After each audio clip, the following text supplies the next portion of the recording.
Everyone, আবারও চলে এসেছি একটা রেসিপি নিয়ে। সেটা হলো ভেজ পরোটা। এদিকে 2 কাপ ময়দা নিয়েছি, 1 চামচ লবণ আর অল্প সাদা তেল দিয়ে এটাকে ভালো করে মেখে একটা ডো বানিয়েছি।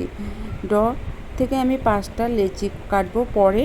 আর এদিকে আমি গাজর সেদ্ধ, আলু সেদ্ধ আর লঙ্কা কোচানো আর অল্প লবণ দিয়ে এটাকে ভালো করে মেখে নেব। দেখো এটা আমার মাখা হয়ে গেছে। এখন আমি যে ডো করেছিলাম এখান থেকে 5টা লেচি কেটেছি। একটা লেচি নিয়ে এটার ভিতরে আমি এখন গাজর আলু পেস্ট ঢুকিয়ে দিব। আমার ঘরে ধনেপাতা ছিল না, তাই ধনেপাতা দিতে পারি নাই আমি। এখন এটাকে চারদিকে আমি আটকিয়ে দেব যাতে আমার গাজর আলু পেস্টটা না বের হয়। দেখো এটাকে আমি আটকিয়ে দিয়েছি। এখন অল্প আটার গুঁড়ো দিয়ে এটাকে পাতলা করে বেলে নেব, বেশি মোটা বেলবো না। দেখো এটা আমি তাওয়াতে বসিয়ে দিয়েছি, তেল দিয়ে দিয়েছি সাদা তেল।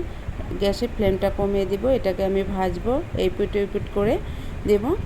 তারপরে দেখো এটা আমার ভাজা হয়ে গেছে, এক পিঠ ভাজা হয়ে গেছে। তারপরে এটাকে আমি উল্টিয়ে দিচ্ছি।